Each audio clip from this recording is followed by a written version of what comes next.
那上海车展，捷尼赛斯带来了它最新款的旗舰轿车 G90，是捷尼赛斯品牌第一次触探到 D 级豪华轿车的这个领域。除了雷克萨斯的 LS、奔驰的 S 级、宝马的7系和奥迪的这个 i8，现在捷尼赛斯也是有这样的 D 级豪华轿车了。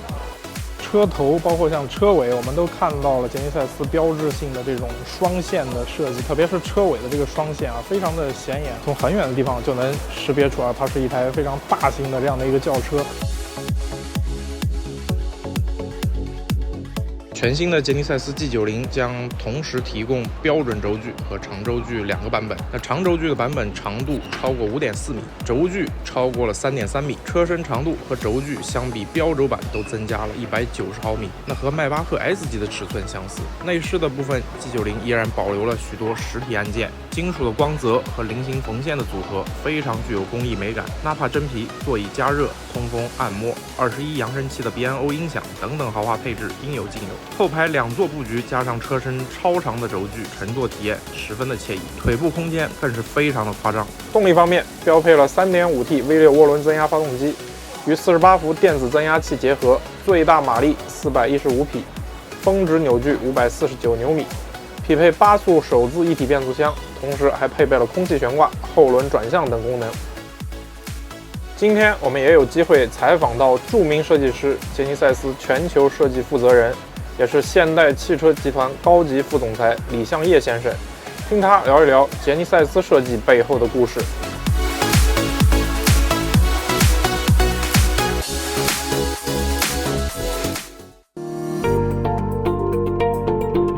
We have our design principle and rules, which is we want to create a design that's timeless. Because every design, when it's launched, there's always get the test of time. Maybe 10 years, 15 years, then it becomes classic. So ultimate vision for Genesis design is not just about the cars in the showroom, but the car being outside 10, 20 years, still elegant and beautiful. This is our main design. You always need to make the design elegance. And elegant design is very difficult to do. This is always challenging. One of the great examples is that this bonnet here, because it's a clamshell bonnet. The bonnet starts from here to all the way down. It's an aluminum piece. It's very difficult to form this one, but by doing this, we delete all the shot line. The cut line like this over here. Instead, we're taking the surface all the way down. It finished with a 2-line lamp signature. So and also therefore there's no bumper shot line as well. So reductive design is not only the feature on the design, we are challenging the engineering to reduce the shot line on the vehicle as well. You have to think differently because when it's ICE cars versus EV, EV is more of the smart device rather than only the car. So this is why it's more of the mobility, the business. The software is as important as hardware.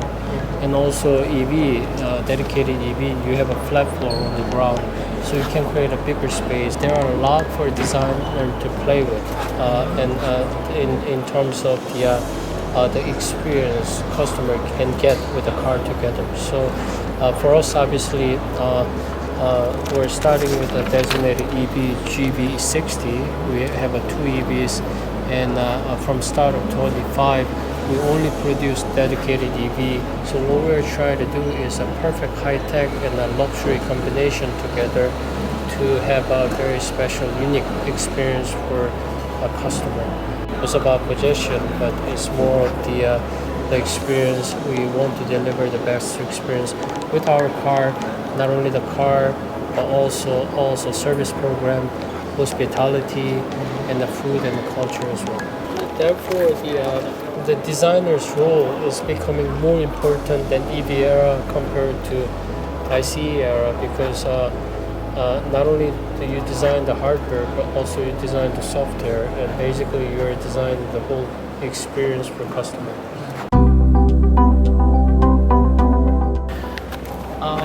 At the moment, the way we communicate with customer is our screen. But it's actually a little bit contradictory because before autonomous level 5, you still should able to drive. So when you actually touch the screen, it's actually a distraction when you drive the car. So for me, until the even complete level 4, what is the most important in the car driving is the safety. Therefore, your eyes on the road and hands on the wheels. So in that sense, for me in the future is the voice recognition and the hologram, it has a more potential than a screen. But right now, people actually, it's almost like the screen is the way you communicate. So more screen. When you drive, obviously, the safety is the number one. But when you car in stationary or passenger side, the screen is a content screen. So for me, it's actually this is why screen gets bigger, because this is the best way to communicate at the moment. Genesis wants to be more luxury brand, not premium brand. So our flagship has to deliver the experience what flagship is supposed to do. So start with exterior design. It's really clean, simple, pure design. But obviously, true luxury experiences come from inside. When you sit in the car, you have materials, and not only by looking at it, but all the 5 senses.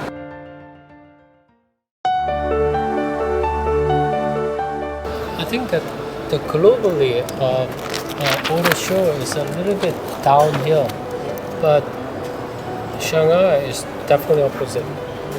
It's a huge, and also it's the biggest.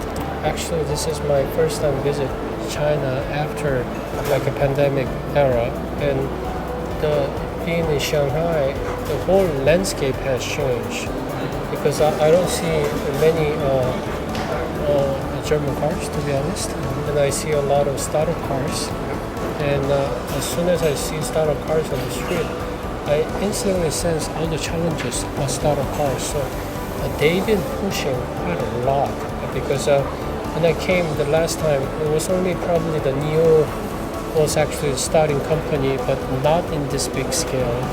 So definitely there are a lot for us to learn in terms of the high-tech and usability, how fast. It's more of the IT company than traditional car company in that sense.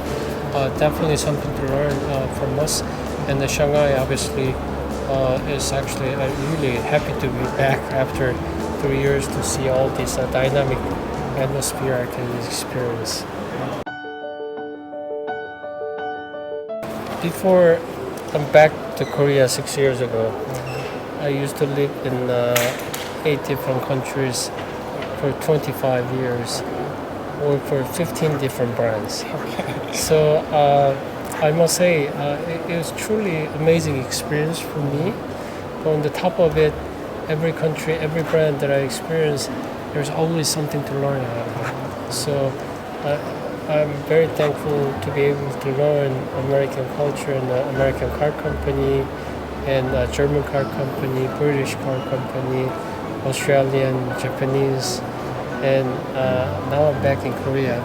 So it's actually almost like I feel like I took the time capsule for 25 years, being outside and come back.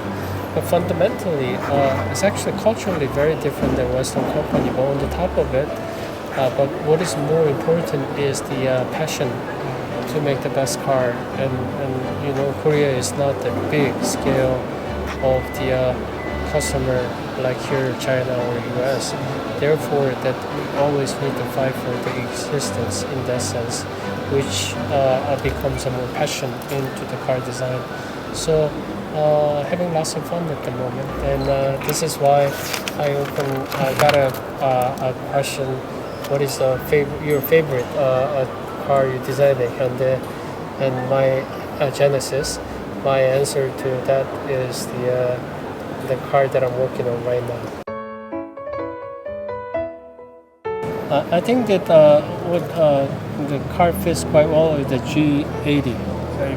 G80 with the gentleman guy drives. 那在上海车展上，捷尼赛斯也公布了 G90 的国内的预售价，从71.8万到118.8万。同时，捷尼赛斯 G90 行政加长版的出现，加强了整个品牌的豪华属性，更是将品牌提升到了更高的纬度。